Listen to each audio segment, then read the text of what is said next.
Imagina que pasaste décadas soñando con un único momento, soñando despierto, soñando dormido, soñando mientras trabajabas forzado en una tierra que no era tuya.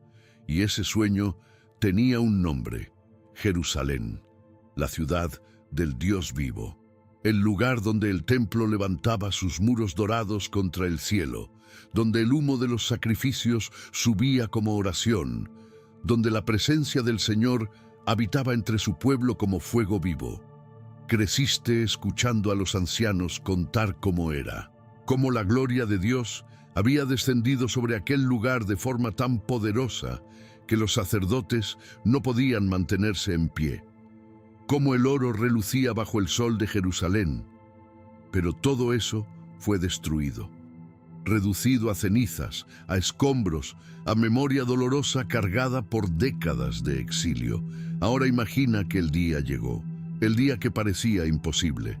El rey persa abrió las puertas del exilio y dijo: pueden irse, y tú vas. Atraviesas desiertos con lo poco que tienes, cargas en el corazón décadas de nostalgia. Llegas a la ciudad santa con el corazón acelerado, y entonces te detienes y miras, y lo que ves no es el templo glorioso de tus sueños. Lo que ves son piedras rotas, escombros acumulados, silencio pesado y viento cortando las ruinas. La ciudad que debería ser el corazón del mundo es una herida abierta en la tierra. Y entonces comprendes, con un frío en el estómago, que el mayor desafío no era el exilio. El mayor desafío estaba a punto de comenzar. Esta es la historia de Zorobabel, una de las historias más olvidadas y al mismo tiempo más poderosas de toda la Biblia.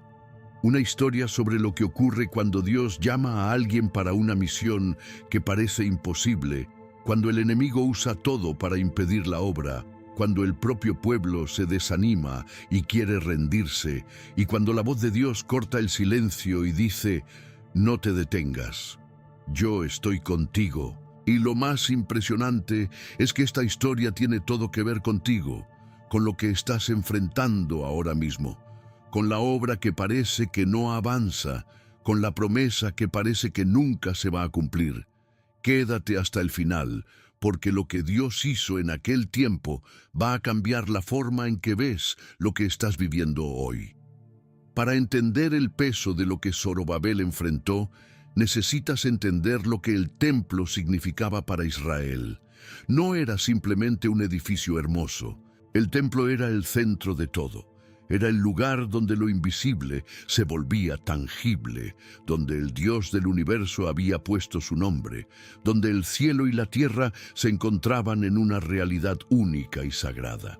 Era donde los sacerdotes entraban con la sangre de los sacrificios, donde el sumo sacerdote penetraba una vez al año en el lugar santísimo, donde el arca del pacto reposaba bajo las alas de los querubines dorados y donde la nube de la gloria de Dios había descendido tan poderosamente que los propios sacerdotes no podían realizar su ministerio.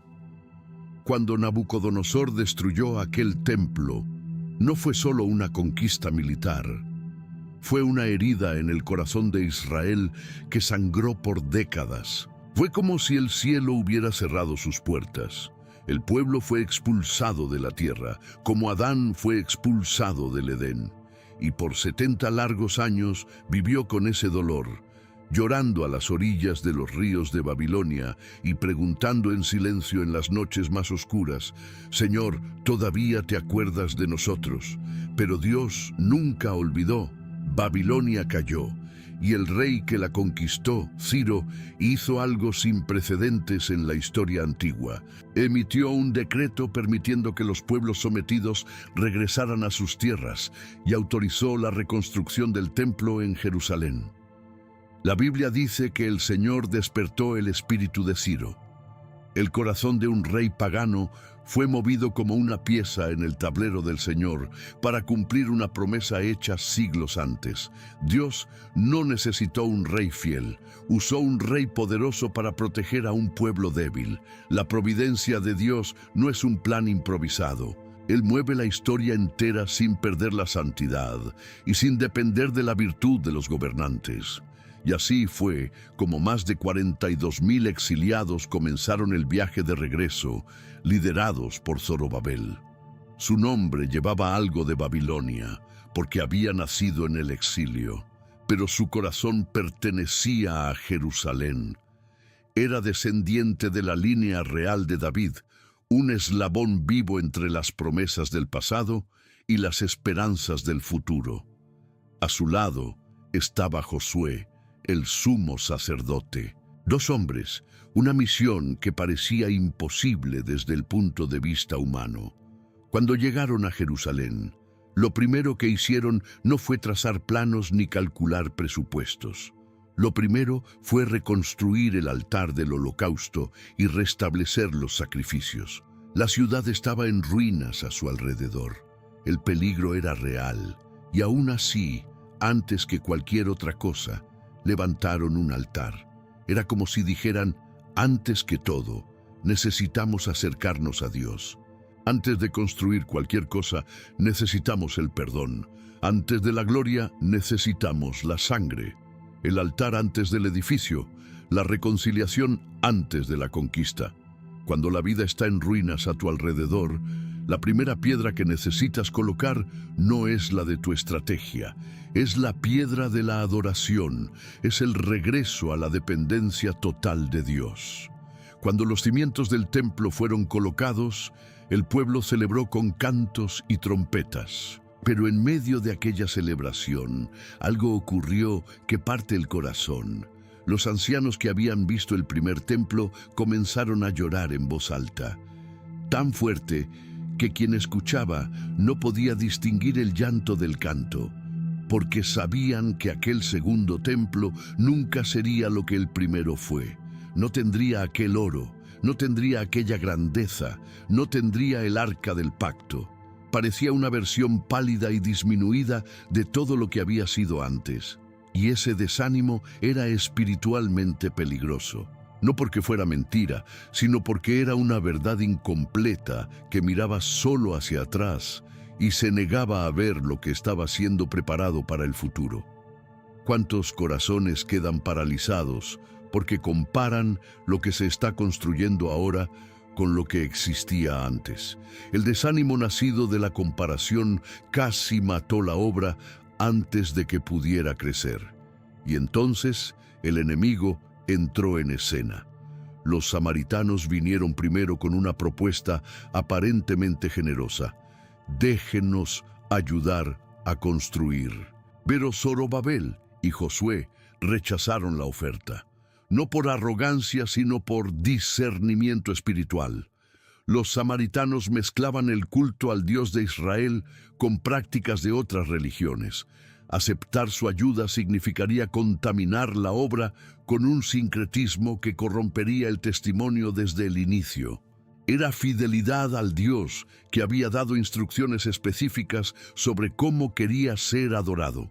El rechazo tuvo un precio alto. Los samaritanos fueron a la corte persa usando cartas e intrigas para convencer a las autoridades de que Jerusalén se estaba convirtiendo en una ciudad rebelde.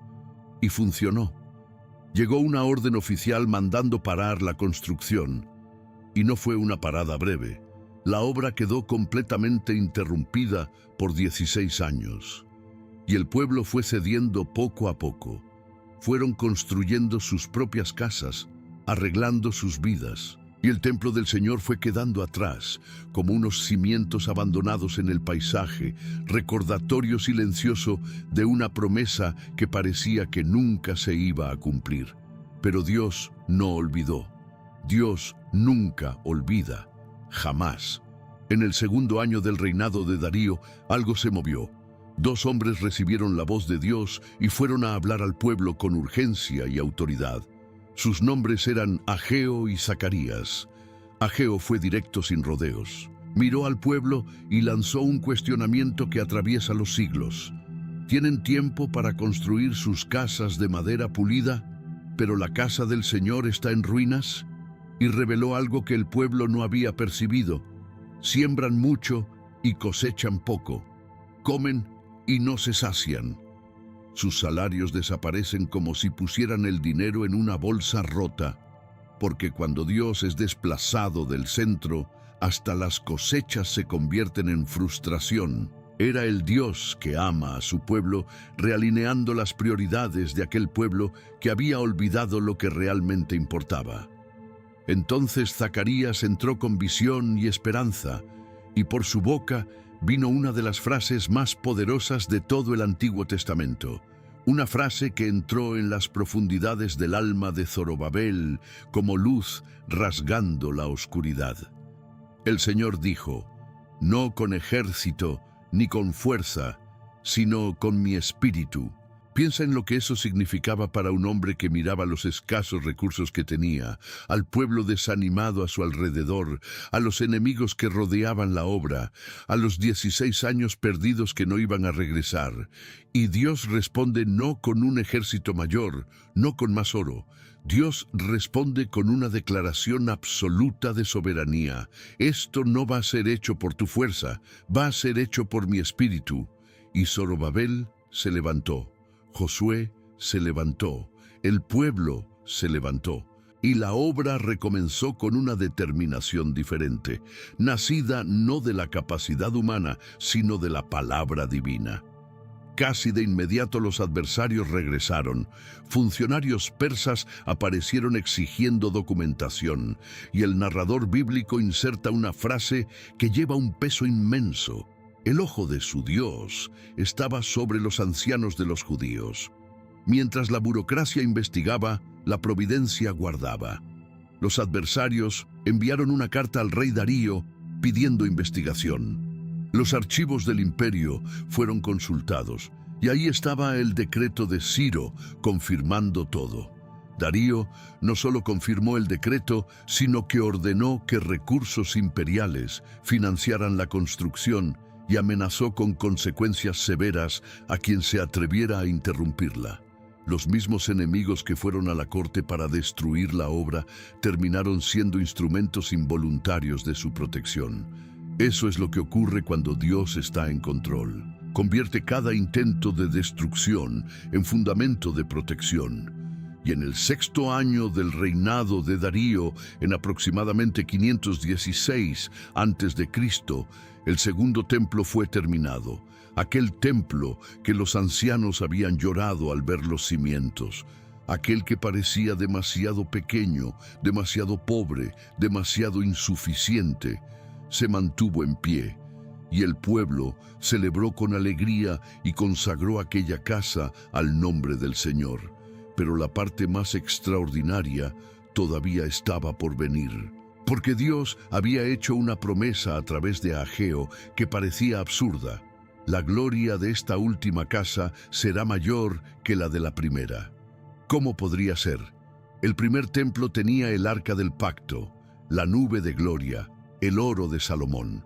El segundo no tenía nada de eso, pero la promesa de Dios no era sobre oro ni arquitectura. Era sobre un día en que por los portales de aquel templo, reformado por Herodes, entraría alguien que cambiaría todo para siempre. No un sumo sacerdote, no un rey humano, sino el propio Dios encarnado. Jesús de Nazaret caminaría por los atrios de aquel templo, enseñaría allí, lloraría allí, y cuando muriera en el Calvario, el velo de aquel templo, aquella cortina gruesa que separaba el lugar santísimo del resto de la casa, aquella barrera entre el hombre pecador y la presencia santa de Dios, se rasgaría de arriba hacia abajo, como si fuera la propia mano de Dios abriendo el camino que ninguna mano humana podría abrir. La gloria mayor no era de mármol y oro, era de carne y sangre. Era el Dios que se hizo hombre, que vivió entre nosotros, que murió por nosotros y resucitó victorioso, abriendo el camino para que cada ser humano, sin importar su origen o su pasado, pudiera entrar directamente a la presencia del Padre. El templo era el tipo, Cristo es el antitipo, el templo era la sombra, Cristo es la realidad que la sombra anunciaba desde el principio. Y aquí está el mensaje que atraviesa todos esos siglos y llega directamente hasta ti ahora. Quizás estás en medio de una obra paralizada, una relación a la mitad del camino, una fe que parece disminuida comparada con lo que fue algún día, un sueño interrumpido por fuerzas que no controlaste, y miras lo que queda y piensas, esto es demasiado pequeño, esto nunca va a ser lo que imaginé, ya estoy cansado de esperar.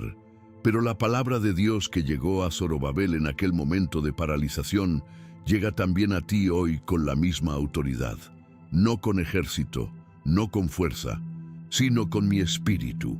La obra que Dios puso en tus manos no va a ser terminada por tu competencia ni por tus recursos humanos.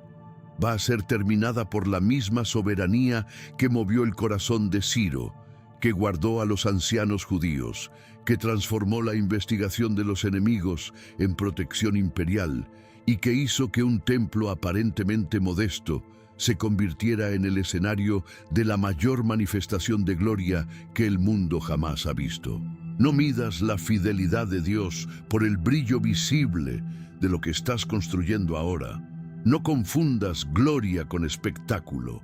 Zorobabel enfrentó 16 años de paralización, adversarios armados y un pueblo completamente desanimado.